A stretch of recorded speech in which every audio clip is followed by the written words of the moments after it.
Good afternoon, ladies and gentlemen, and welcome to another segment of Asaph Cafe.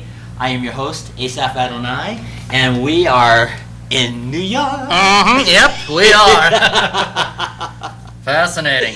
Closest I've ever been to New York City. Yeah, well, I have family in New York, so it's a beautiful city. There's a lot of active things that go on in New York. So anyway, I am Asaph Adonai, your host, and on my immediate left, affectionately, our aging rocker Emmet, and we're going to do another one-on-one today, which is going to be fun, and you're going to be the first person on this new set that we're on, this New York set here. And wonderful. We're going to talk about who framed Roger Rabbit. That's a great idea. Yep, and a few other things too. Yep. Yeah, but I'm going to focus more on that because I think you'll like the synopsis of that show and what I have in mind for today's cafe. So you want to start us off? Go right ahead. Heavenly Father, in Jesus' name, thank you for our time and our food together, and in Jesus' name, bless our time together. Yep, I'm in agreement there. Let's start out with the traditional "This Guy's in Love with You" since we're in New York. Yep. Perfect song to start off with. Now, you know, they have pianos out in New York for real, you know. Oh, yeah. Like when you go to Manhattan, Times Square. You mean that anyone can play? Yeah, anyone can play. That's great. They have one here, too, in Missoula. Yeah, but, I mean, this is the real thing in New York. Not a bad idea. Yeah, they have it in Times Square up in Manhattan.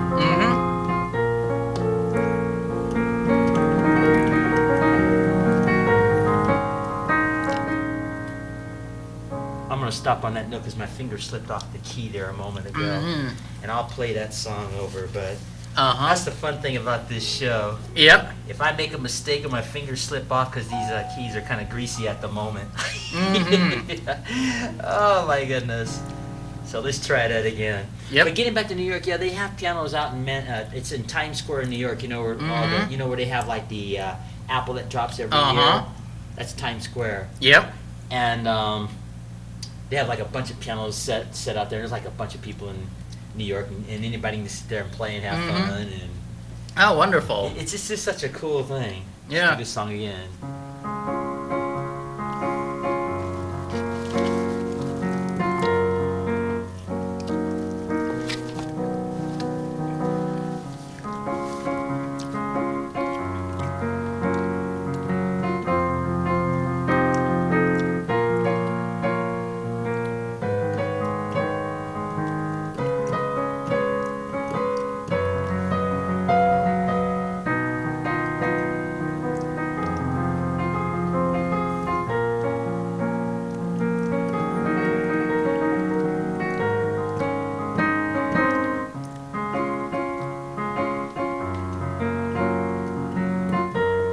Now, was this song written in New York? No. Oh, okay.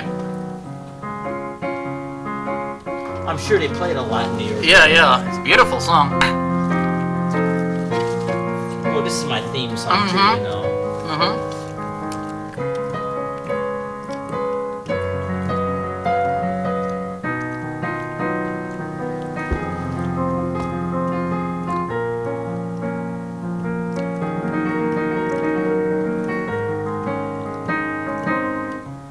Conclusion.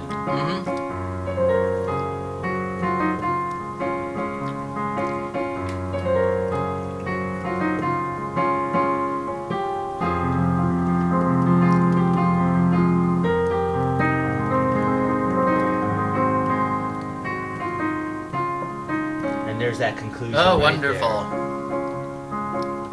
There. Beautiful song.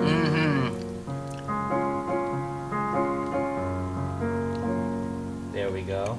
So we can start this segment off with that song. "This Guy's in Love with You" is the name of the song. Burt Bacharach. I mentioned it before. He's the composer, but Herb Alpert made it famous. And you know, I bought this little phone. Let's see if I can find that just for fun. You know, I'm still learning how to work this thing here. Yeah.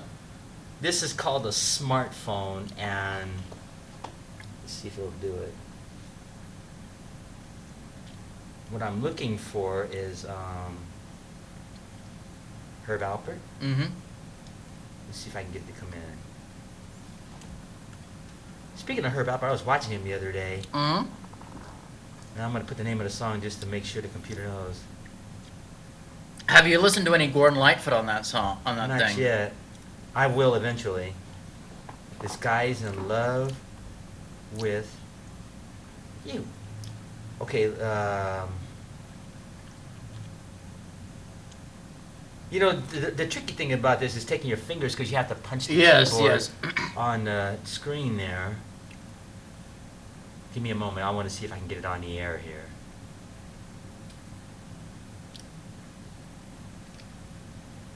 Let's see. You know, this is hit or miss on these computers too. You know, as far as doing this. Oh, here it is. Let's see if it'll pick up. Yeah, I'll see if it'll even come in first. Mm-hmm. Now it's not going to show up on camera, obviously here. Yes. A lot of people in show business get a break from somebody or one time or another. Let's try this and see if it Somebody works. who believed in them and helped them get started. Now this is when they were on. Herb Alpert was on the Carpenter Show with Karen Carpenter and Brother Richard. Uh-huh. Oh, interesting. Yeah. Ladies and gentlemen, our good friend Herb Alpert. Herb Alpert, yeah. Let's see. I won't do the whole thing, but just a piece of it here. And see, he's sitting on the letter H right there. Uh-huh. Oh, yeah. For Herb For Alpert. his name, yeah.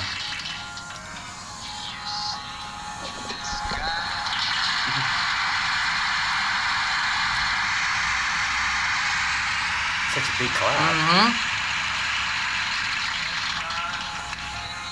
Can you hear it? Yep.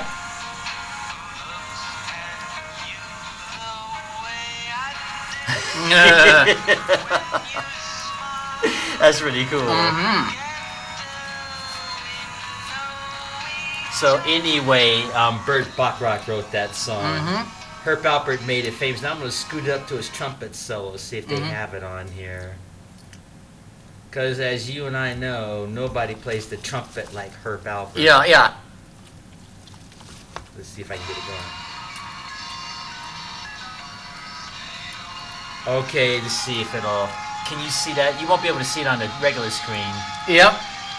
I think he's going to play his trumpet solo right here.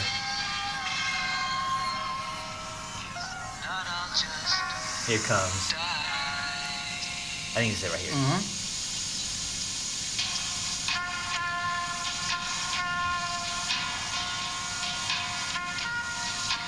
So beautiful. Yeah, listen to that trumpet.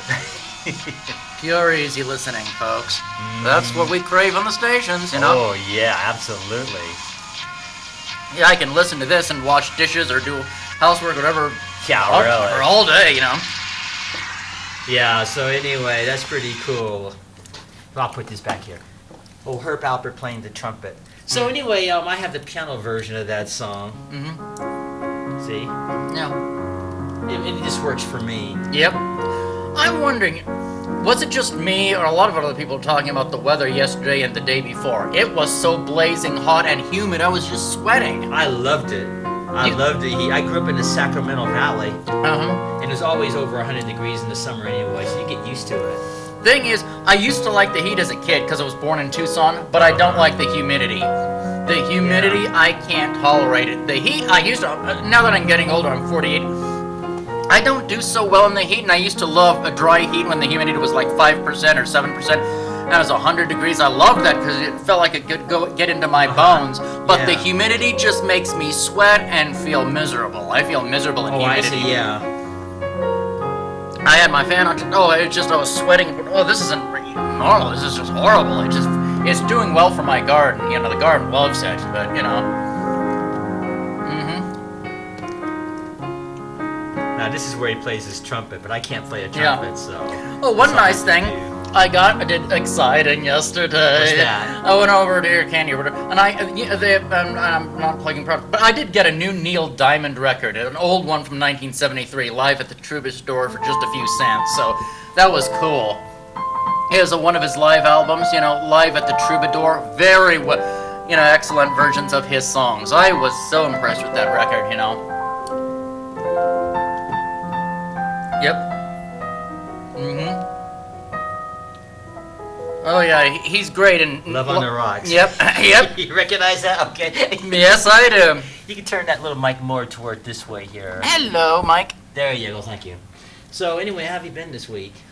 Oh, I've been all right. Except for I had allergies today, and of course I was sweating, so much. I'm glad it's cooled down a little bit, Oh.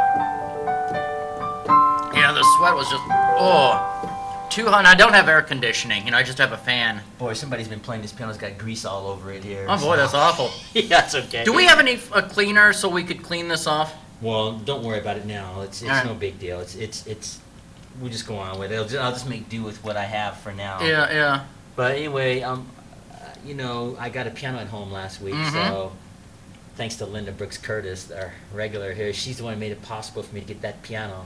So Linda, thank you. You're a real sweetheart for getting that piano for me. Yep.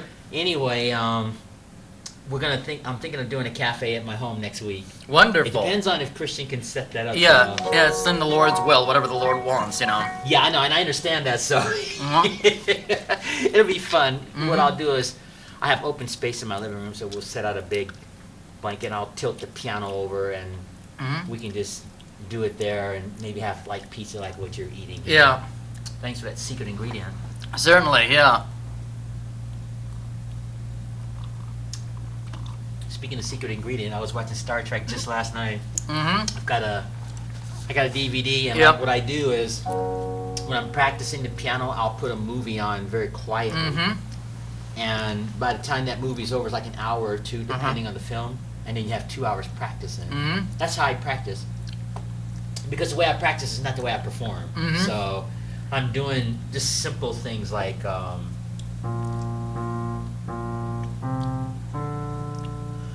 something like this, see?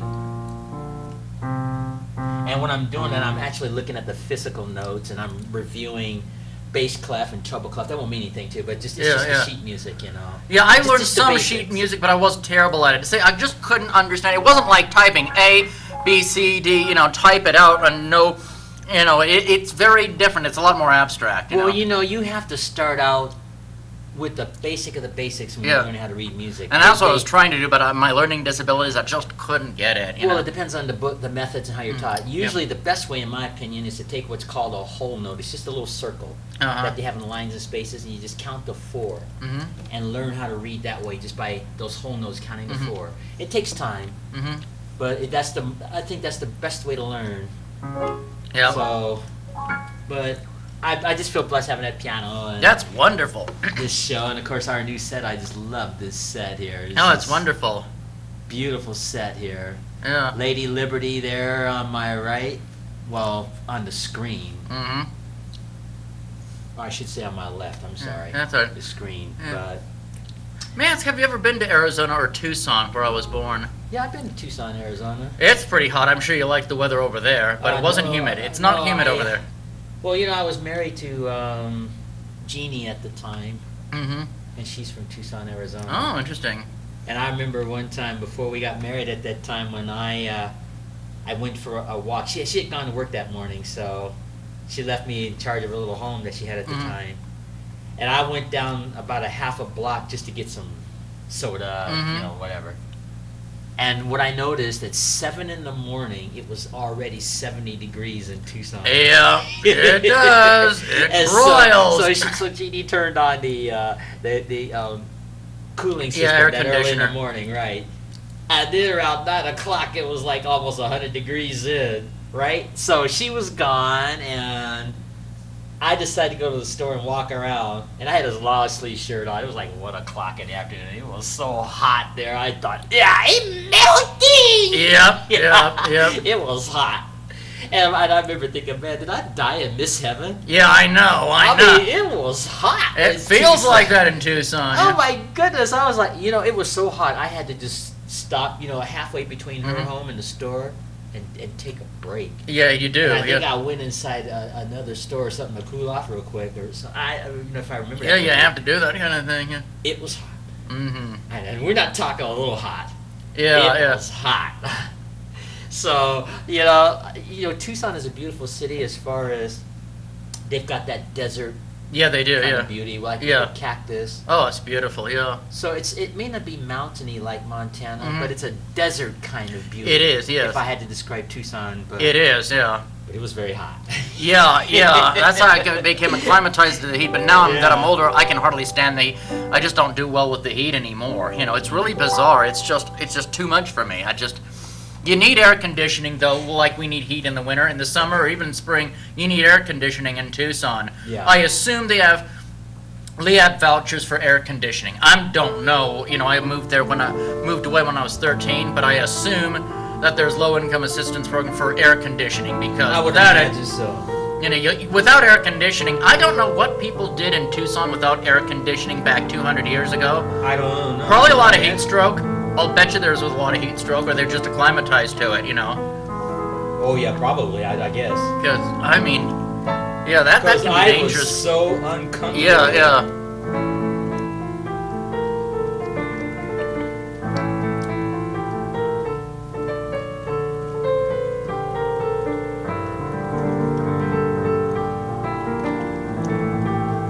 It was very uncomfortable, yeah.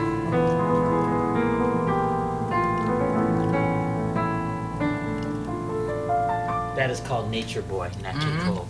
But yeah, getting back to Tucson. Yeah, it was a beautiful city. I did explore, and another thing that happened to me, when I ventured off far from where she lived, I wound up getting lost because I had never been there. I think I was walking for like almost an hour, and I didn't know how to get back to where she lived. I had to go to a phone and say, hey, I'm lost. I don't know where I'm at. How do I get back? So they had to guide me back to there. Yeah, you need a lot of water and Gatorade in Tucson. You just, you just need so But I much think of the whole state of Arizona, I think Arizona It is. as a whole is a beautiful Oh, city. it is. Yeah, it is. Just Yeah. a desert beauty. Like Yeah, it I is. said. Definitely. I would go exploring and walking around, and it was just cactus everywhere and dry Yeah, it's land, beautiful, and yeah. dry rocks. rocks. Yeah, but that's a beauty all its own. It is. I didn't like the crime there. The crime was horrendous. It was just very bad. And that was 1981. It must be worse now, you know. But Well, I think any city has its degree of crime. Yeah, I would think yeah. these days now. Let's see. I'm gonna play a song here. at least this place is air conditioned, you know. This is beautiful air conditioned. It feels great, you know, to me. See if you know the song.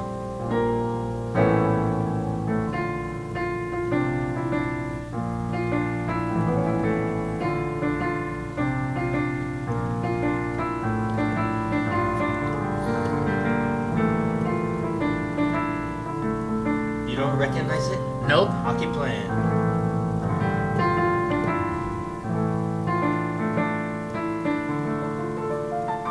That is called Why Don't You Do Right. The lyrics is, you had plenty money in 1922. You let all the women make a fool of you. Why don't you do right? Yeah, and yeah. get me some money too. Yep. I'm leading up to that because I wanted to talk about the movie Who Framed Roger Rabbit. Yep. And that song is in the film. It's called Interesting. Why Don't You Do Right? Yeah. And so I'll do that melody again. Oh yeah, the Roaring Twenties, I think they called them. Yep. Just before the Depression. Oh yeah.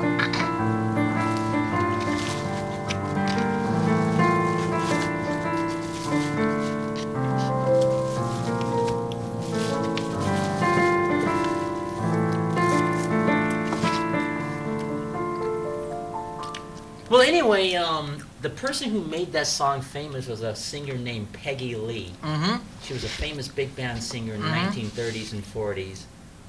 And speaking of Peggy Lee, I actually got to meet her in real life. I met her in real life when I was in high school. Mm-hmm. I went to a concert that she was doing. They had what was called an outdoor concert tents. They used to have these big tents. Mm-hmm. The Sacramento Circus, they called it. And Harry James, a famous trumpeter, and Peggy Lee were on this program. And I remember they had a break in between when Harry James had finished playing. And I went outside and I was just walking around the tent looking around as, you know, because I think I was a sophomore in high school. And this lady walked up to me. She was really, really elegant looking. She almost looked like a princess. She had like, her nice outfit on. And she walked right up to me, no entourage or anything. She says, "How are you, young man?" And I'm like, "I'm fine, ma'am," because I didn't know I was speaking to Peggy Lee at the time. Yeah, And she asked me some questions. Like, she says, well, what grade are you in, young man? I said, well, I'm a sophomore in high school. Mhm. And she said some really encouraging, kind things about staying in school and, you know, she just took time to talk to me one-on-one, right? And Yeah. I didn't think anything about it. And when she finally left and wished me well, I went back to sit down and watch the show. And then all of a sudden she came out on stage. I was like, wait a minute. Yeah. That's that lady that I just got through talking to. Yep. So it was pretty cool watching that. Yep. Yep. If I'd have known who she was then, I would have asked her for a job. Yep. Yep. But I was just a sophomore in high Mhm. school. And there's no way I could have known who Peggy Lee was. I know who she is now. I mean, I think her most famous song is a song called, let's see. Not Why Don't You Do Right, but it's the, oh, God. If I think of the title, I'll get it. It's a kind of a love song that she's really famous for. Well, while I'm trying to figure out the name of that song, we'll just talk. But the reason I wanted to bring this up is because I wanted to talk about Who Framed Roger Rabbit. Now, did you see that movie? No, I never have. I've read about it in Starlog magazine. It was a science fiction magazine that's now defunct. I used to read it religiously as a kid.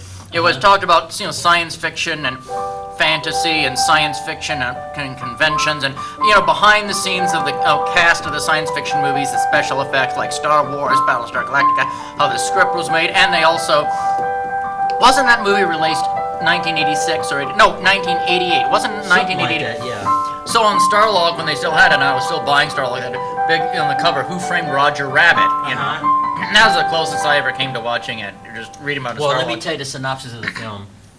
The film adaptation version of it, basically, this is a movie where cartoons intermix with human beings in the film, the special effects. And it was just well done, the way it was put together. Now, Roger Rabbit is a rabbit. He is an entertainer. I mean, he's a lot better looking than Bugs Bunny. He's a rabbit.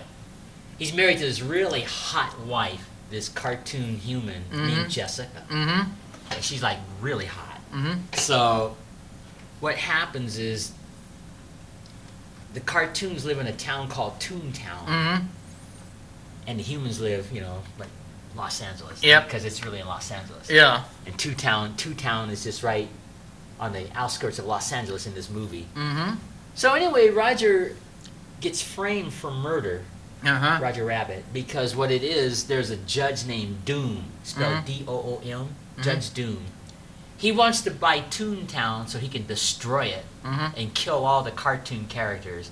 And then he wants to put a freeway over Toontown, because there's no such thing as a freeway in the 1940s, kind of thing. So that was his motive, and he was Christopher Lloyd is the actor that played Judge Doom. Perfect bad guy. So anyway, what he does is Judge Doom kills the owner of Toontown and then frames Roger for the murder. So Roger and the detective Eddie Valiant and Roger's wife Jessica, they have to prove Roger's innocence. And if they don't prove his innocence, he will be dipped. What that means is it's like turpentine, this liquid, and it kills cartoons. So as punishment for the murder, if they didn't prove Roger Rabbit's innocence, they would put him in some dip and he'd dissolve. So that was kind of synopsis of the movie. And so throughout the movie, they get into all kinds of unusual situations. The detective and Jessica, they get in these outrageous situations while trying to clear Roger for murder. Like, here's a good example. Eddie Valiant's a detective, right? And he sees this really beautiful woman up on the second floor of this building, and he thinks that it's Jessica, and he goes, I'm going to arrest her. So he goes up on the second floor to arrest her, right? And right when he opens the door, this beautiful woman turns around, and she's like this homely weasel lady. She had a beautiful form, but you couldn't see her till you got close. And when she sees him, she goes, "A man!" And she starts running after the detective, trying to kiss all over. She's making those kissing sounds. And he's like, yikes, let me get out of here. So he starts running away from her, right? And he walks out this door, and he he's up on the second floor, so he starts falling to his death, you know. And so the weasel lady ends up running down the stairs real quick, and she catches him and saves him. And then she starts kissing him on the cheek and everything. He's like, "Get away from me!" And finally, he gets away from her, and then he goes on to solve the murder. But it was just some funny situations in there. And getting back to that song that I played, "Why Don't You Do Right," there was a scene where the detective didn't want to take the case at first. And so the movie executive says, "Look, if you don't want to go into Toontown, all you have to do is watch her when she does her concert." So the detective goes and watches Jessica at concert. She came out with her sparkly diamond dress on, and she was singing that song, "Why Don't You Do Right." So I'll do it again.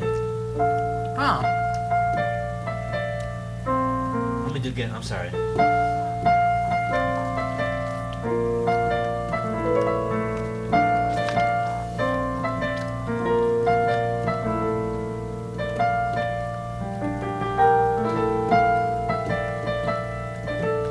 That was the song she was singing at the beginning of the film. But anyway, if you've not seen it, you should. Interesting. I really think you will like it. It's a real good old whodunit movie with cartoon characters. Interesting. And humans. The tunes and the Interesting. humans. Yeah, it was just pretty cool. Who Framed Roger Rabbit? Yeah, a friend of mine was kind of interested. That was years ago. I met him in 1988. So, almost reminds me. You and I love Lawrence Welk, and with the Arthur Duncan did tap dance to a song similar, but it was a more lively beat. It was straighten up and fly right. You gotta do right. Straighten. And I can't remember else how it went, but something about straighten up and fly right. Straighten up and fly right. I'm not a good tap dancer. There is a song called Straighten Up and Fly Right. Yeah. I wouldn't be able to play it on the piano because that's not really a song. It's more like a rhythmic song. It is, yeah. Straighten up and fly right. Yeah, that's kind of cool. Nat King Cole, but yeah, all right, I can see Arthur Duncan dancing. Oh, he was an excellent tap dancer. He was magnificent. You know, speaking of Arthur Duncan, I think he was really blessed to have had that opportunity to, I guess, be the tap dancer for the Lawrence Welk show. He was. Did he pass? Gig. He What was. a sweet Yes. gig. And because he was African American, you know, they had some bad relations at that time. Not with the Lawrence Welk show. Yeah. But we're talking about like maybe sponsors or people. Yeah. And I appreciate Lawrence Welk defending Definitely. Arthur Duncan and Definitely. saying, this man is part of my show. Yeah. And he stays and he's going to tap dance, and that's the end of it. Yeah, absolutely. Yeah. And it was forgotten, and so he just wound up tap dancing. Did he pass away? I guess, or is he alive? I think he's probably like 80 something now. Yeah, if he's even alive anymore. He had a heart attack, I remember, sometime. Well, he's probably still living, I would think. I don't know if he's dancing much anymore. Yeah, probably. I wouldn't be able to. What a He was great fantastic. dancer Yeah. he was, Arthur Duncan. So, you know, the audience there watching this show can look him up. Yeah, definitely. And I just always liked watching him on the Lawrence Welk show when I was growing up. You see, my parents, hope I'm probably dating myself.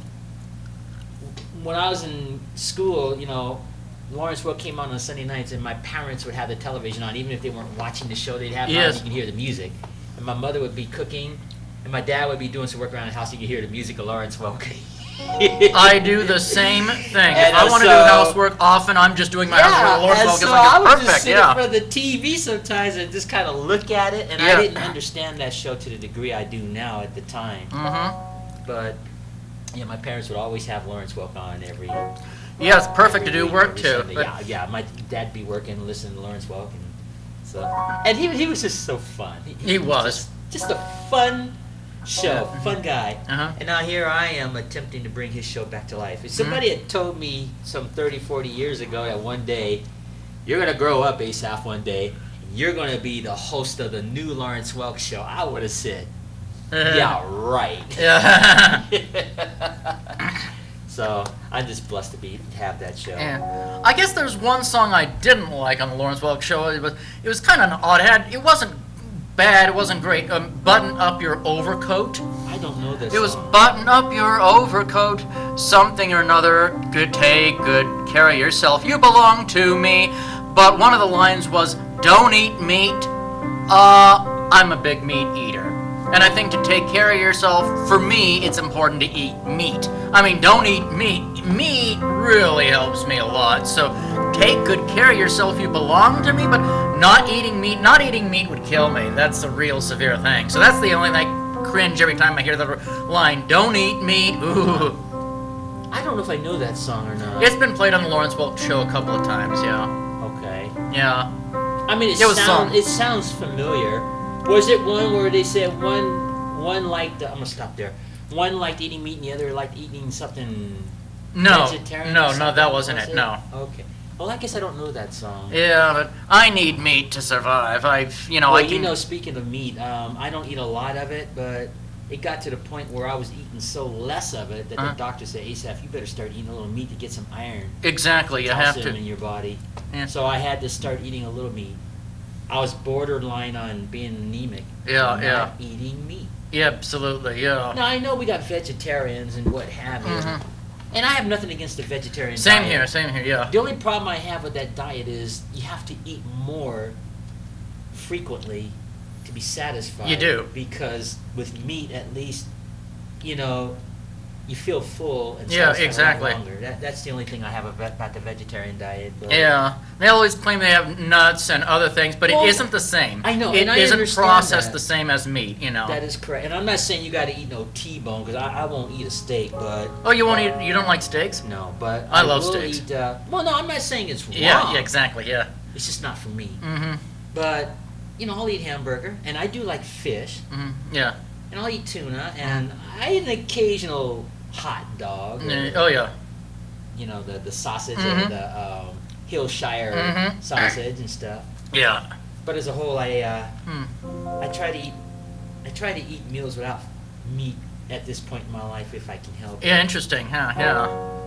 But like I stated, it just isn't as fulfilling in a longer duration. Mm-hmm.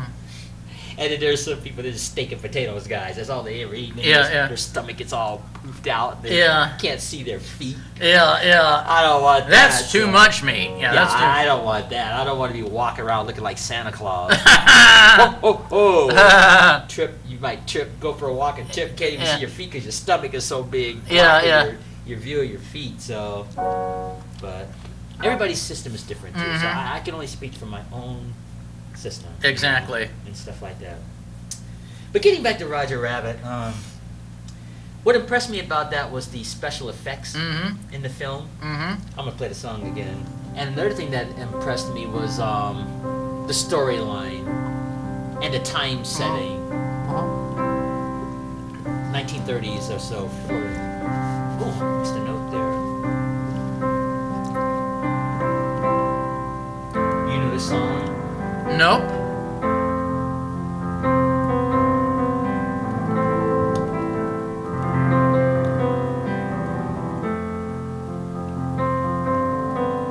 I'll do it again. Still don't know it? Nope.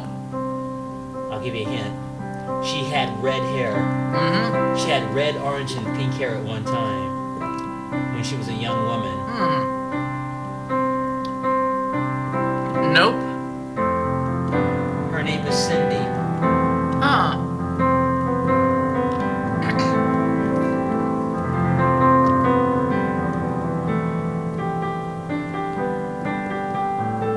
Don't recognize it? Time after time. That's There it. you Now, go. yeah. I thought you could hear.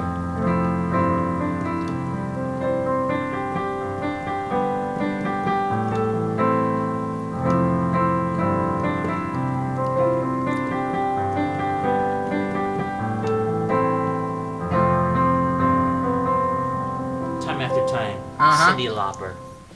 Yeah, she is still going strong now. She's like in her 60s, I believe, now these days. Mm-hmm. I saw her on PBS recently. She's still sounding good. She was singing with Willie Nelson. Mhm. I was like, right on, girl. Wonderful.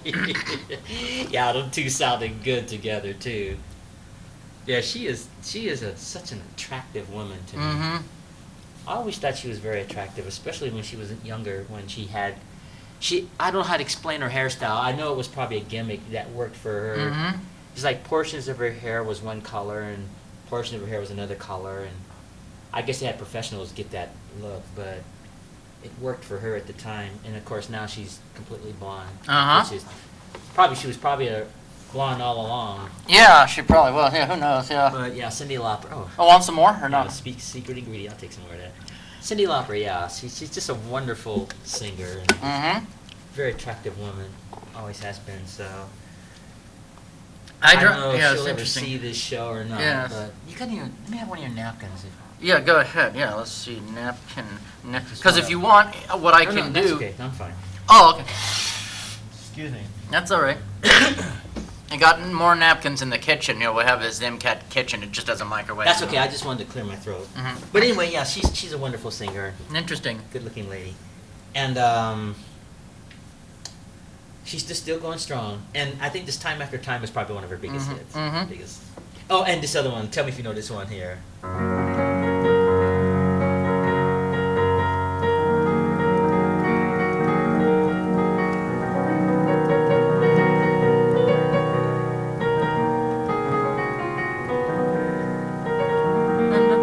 You recognize it? I'll do Yeah, it. I do, but I can't remember the lyrics. Dun dun dun dun dun dun. It was a popular song, I think, back in the 80s. Yeah.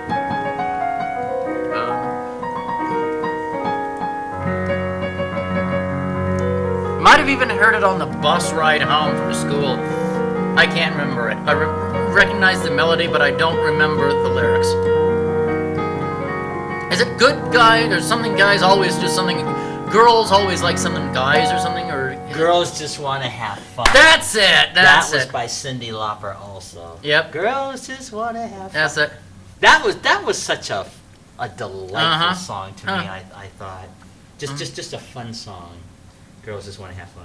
Yeah. I'm sure all the girls liked that song when that first came Oh yeah, out. yeah. Do you know the year it came out or not? Well, I don't know the exact year, but I assume it must have came out in the 80s. Around Yeah. the time that Time After Time came out, I would Yeah, think, now I might have probably even around heard it, on the bus ride home because the radio is always on the bus, and people would listen in the back to their music. I can't remember where I heard it, whether the bus ride or something Let me else. do this. I'll do it again. Might have been in the late '80s or something, after get I this got out of song. high school.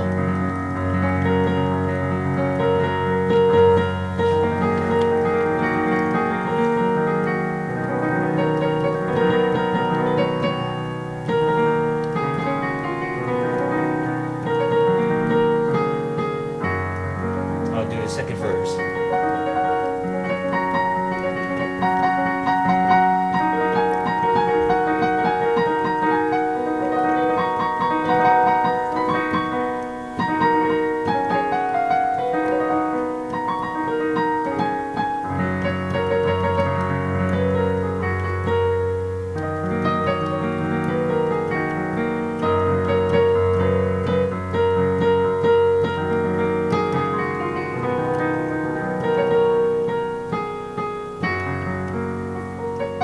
Girls Just Want to Have Fun. Interesting. That's his little piano attempt there, version. But yeah, she left the world some fun music. And there were a lot of artists in that era that also, I think, left some fun songs like Culture Club, Boy George.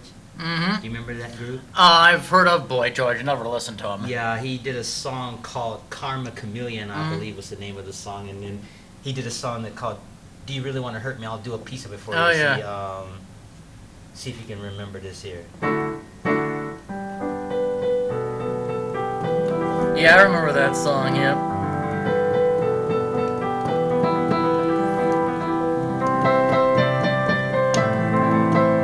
Remember song? Yep.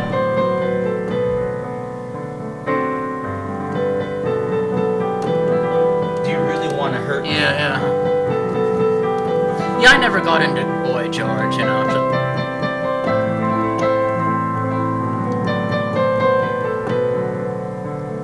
I'm sorry. Whoa, missed that note altogether. Uh-huh.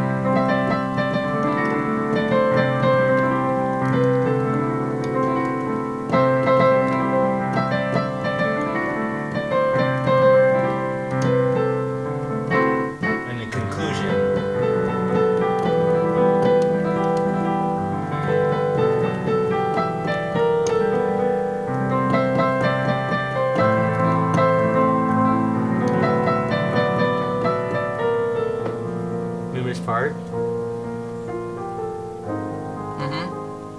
beautiful part. Yeah. Something like that. Interesting. I can't believe I missed that note there. But yeah, that was called a song. Do you really want to hurt me? But the point I was going with that is in that era in the 80s, they had a bunch of interesting artists. They did. I think Neil Diamond came out in those years too, didn't he? Neil Diamond was more in 1960, even the very late 60s to 70s mostly, and the 80s. Some in the 80s, yes, yeah. but like the Live at the Troubadour, that was done in 1973, and some of his others were like done. He did do some excellent songs in the 80s. He wrote a song, Heartlight, about E.T. Oh, I remember that. Yeah, that was a great song. I have that on record. Turn on your heart light and some of the stuff in the 70s and the 80s. Yeah, but that was a great song. And you know, we're talking about these artists now, and this younger generation come up probably won't even know who Neil Diamond is. Yeah, I know. And if you don't know who Neil Diamond is, you're in for a treat. I can't promote products, but he's a great artist. If you ever hear his music, you're gonna love it. You either love it or you hate it, you know. No, I don't think you'll hate it. Yeah, he's wonderful. I liked him in his performance of The Jazz Singer. Oh, that was fantastic. I didn't see the movie The Jazz Singer, but I have the soundtrack. Well, let me tell you what the synopsis of that was. Basically, Neil Diamond's character comes from a Jewish cantor family, you know, where they sing all that, the chant music in the church, and it's beautiful music. But he wanted to spread his wings and not just sing in the church. So there was opposition between Neil Diamond's character and his father, because his father wanted to keep the tradition of being a cantor in the church. And so he goes out and he goes out and he decides to embark on a career in Hollywood. So he goes and he gets a job. Oh, come on in, Teresa. Have a seat. Have it, and bring that chair closer to Emmet so you'll be on camera. We were just talking about The Jazz Singer with Neil Diamond. Oh, I can't remember if I saw that. I have the soundtrack. It's wonderful. Yeah. Let's make sure you're on camera there. Do something for me. Take the lamp and put the lamp on the floor. Okay. Just put the lamp on the floor. And then we'll just have you there. I haven't had a chance to readjust it. I didn't think you were coming, so I'll make an introduction here. So, ladies and gentlemen, we were talking about Neil Diamond and The Jazz Singer. Before we finish that part of the conversation, in comes Teresa Tuigo, the lovely Teresa, and again, you got your hair going. Love it. Let's see. Blue is the new pink. There you go. Maybe write a song about that. So anyway, we were talking about the movie The Jazz Singer with Neil Diamond. And basically I was telling Emmet that Diamond's character was singing in the church, Jewish cantor family. You know, they were doing a Gregorian chant kind of music. Ooh, I love that. And his father wanted him to stay in the church and sing, and Diamond's character wanted to go out in the world and sing pop music, rock and roll and all that. So what he does is he leaves his cantor roots behind. He goes out to Hollywood and he lands a major job doing major concerts. But he was unhappy because his father wasn't in support of it, nor his family. And he left his wife for a while to pursue that too, so that just didn't sit well with the family.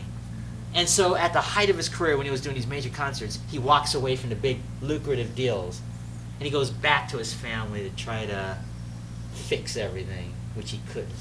Because then he was unhappy again because he had walked away from his lucrative world. So when he goes back, nobody wanted to take a chance on him at first because they were afraid he's going to walk off the second time. But he finally works his way back up to where he was, and then at the end of the movie, his father decides to go and see his son in concert. And even though his father was a big fan of rock and roll, he had the attitude of, well, that's my boy there performing. And he saw the big concerts that his son was doing, which way surpassed singing in the church as far as, you know, economic monies and what have you. But it sounds like a great movie. It was just kind of a touching movie.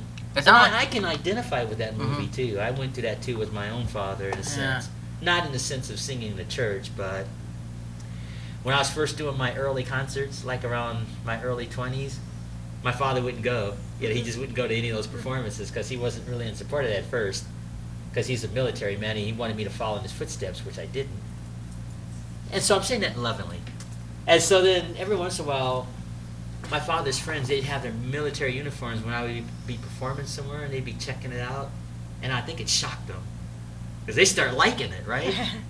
Then they start going to my desk. Hey, you got to go see your son Asaph. He's not this lousy bad musician you think he is. This kid can play. And so all his Air Force friends were like, you got to go see your son. You better go see your son. Go see your son. So finally I was playing somewhere and my father showed up just like this Neil Diamond movie. And I saw him there, but I pretended I didn't notice him just to, keep playing. And I think it shocked even my father. He didn't say anything about it. He didn't walk up and say good job or whatever. He just sort of just like slipped off. But I think it surprised him. Yep, that's awesome. I think it really surprised him. And that was a cool thing, they have that happen before he passed away. I think he passed away about a year after that happened. Wow. That's So great. he got to catch the Yeah. early Asaph, Yep. He would have missed it. But yeah, all his Air Force friends were like, hey, you're good, kid. And they were like, telling my dad. I mean, he was like really resisting it for a long time. He just would not go. And so they'd show up, check it out if they were in the area or something like that, wherever I was playing at the time. Fun memory. Yeah. So I can relate to that movie. Yeah, definitely. It sounds like a matter of fact, Neil Diamond even wrote a song about Star Wars. It was in one of his rarer records because I've got a lot of cheap records, just record bins, and oh man, it was Saber Dance. It was from 1977. The classical song Saber Dance, the one that goes something like this. 1977. This one? No, not that one. No, Okay. It was Stunned on Saber Dance. It was from 1977.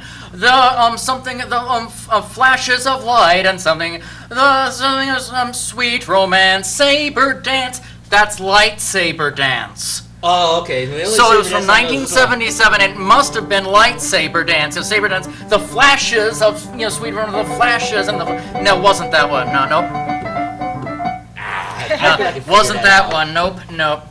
I bet I can figure it out. Yeah, he loves writing songs about movies that inspire him, like E.T., Turn On Your Heart Light, and I think Neil Diamond even wrote some records in the 1990s to even the year 2000, because of some of them. But yeah, he's been really prolific. He's been fantastic. He's really like I said, for you kids who don't know. If you've never heard Neil Diamond, you're in for a treat. You're gonna love it. He's a fantastic singer. Yes. You know what I liked about him? Did you hear? I don't know if I ever told this story. We're almost out of time. You'll have to catch the second show. They had this organization that doesn't believe in prayer. And it was on the world news, it was on Nightline. They were like mocking prayer, saying how prayer is stupid and doesn't work, right? And then they told the story. There was this neighborhood that had a hurricane somewhere in the Midwest. It wiped out the whole neighborhood. So they had a prayer meeting that they were showing on Nightline. These people were devastated because they had lost their homes and it was wreckage everywhere. Neil Diamond happened to be sitting in that prayer meeting, but nobody recognized him because they were so focused on the disaster. Yes. And everybody was praying. And so what Neil Diamond does is he does a concert after that prayer meeting, and he raised $1 million in this particular concert, and then he went back to that neighborhood and restored all those houses. That was all on the world news. Wow. And then when after he had restored those houses and built those homes and put those people back in their houses, they started showing the old pictures and the film clip back, and then they saw that he was in the audience. And where I'm going with this is this organization talk about there's no such thing as prayer. How do you explain someone like Neil Diamond being in the audience there, unobserved, while they're praying for the restoration of their homes, and this man goes out and does a concert and restores it, and everybody in the neighborhood was like saying, Mr. Diamond, if you're ever in our neighborhood, you can sleep in this home, you can sleep in that home, you can sleep in the home you want in the whole block, because he restored the whole block, that whole neighborhood. Can you imagine that? Wow. There must have been about 10 families in that neighborhood or something like that. If we're going to talk about prayer, I have a special request for everyone out there. I don't care what belief you have. I don't care if you're going to send it to the universe, but there is a little boy named Benjamin Zeiler, and please pray for him. Please. Okay. Can you be more specific? Well, I don't know. let's just say that the Lord knows Okay. his situation, All right. and he deserves everything a child Is should he have. sick or something? This little boy, whoever you're talking about. He's in a bad situation right now. Okay. Well, they say the good Lord has a way of answering unspoken Yes, requests, yes, too. indeed, indeed. And we can end this program. You want to pray for this little boy on camera? What was his name again? Benjamin John Seiler. Lord, bless Benjamin Seiler. Bless him whatever his situation is in. Deliver him from evil. And thank you, Lord, for this fascinating time, oh God, in Jesus' name. Okay. Sometimes prayers don't have to be fancy, but the story about prayer was pretty cool. That Neil Diamond was actually in the audience. It was on the world news. Yep. And so, what does Asaph do? I contacted that organization that was dogging on prayer, talking about prayer is stupid and Yep. don't work and all that. And I said, well, how do you explain ABC News and them praying, these people praying for their home to get restored, and there just happens to be a famous entertainer that raised the money and built all the houses back that hurricane took away. I said to this organization, how do you explain that? They never answered me back. Yep, yep. But they probably had egg on the face. I'll bet you they did. So, prayer does work. It may not always work the way you would like it to, and I don't mean it in a bad way. Right. Because there may be another plan. But the point is, pray. Exactly. You just pray and then see what happens. And on that note, any final things you want to say? Yes, a new surreal joke I thought of yesterday was getting the Neil Diamond album. Something new. There were these algebra books. Algebra books. Yes, and they were splashing around in coffee cups. And there were 3 of them in the 3 coffee cups. And there were these. Then a washing machine came along and said, "Oh, 3 coffee cups to splash in algebra books." But then the algebra book said, "There are 10 coffee cups with 10 trigonometry books splashing around them." So we went to the other room and said, "Hey, there are 10 coffee cups here!" Ha ha ha ha! Wasn't that funny? A new one. I don't know what we'll do without you. I know. Well, let's make some acknowledgments here. And then we'll set up and do a second show. You can be part of that, and we'll switch seats. Yeah. What do you think of our new set? We're in New York. Mm-hmm. Oh, it's lovely. Oh, I love it. Yeah, so. American woman, stay Yeah. away from me. And there's Lady Liberty, too. Who sings that song, American Woman? Oh, jeez. Well, we'll have to There's save. yeah. We'll have to save that for the next show, I guess. Anyway, ladies and gentlemen, we're on our new set, New York, New York. Let's see.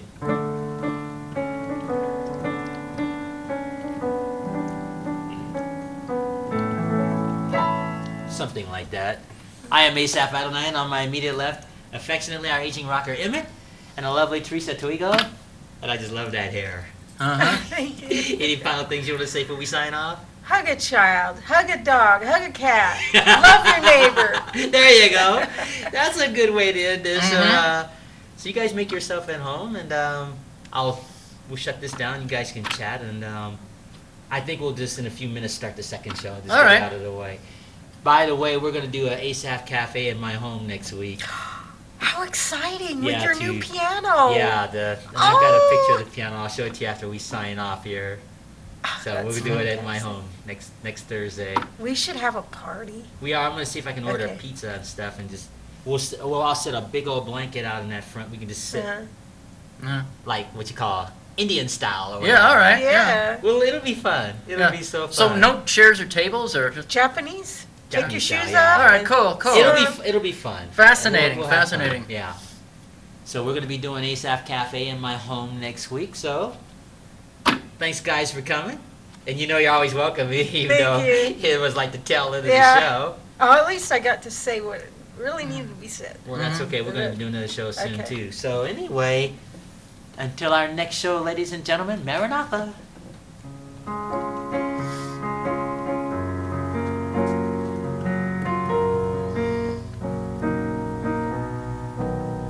Beautiful chord. It is. Well, you guys make yourself at home, and we'll set up for the second show. All right.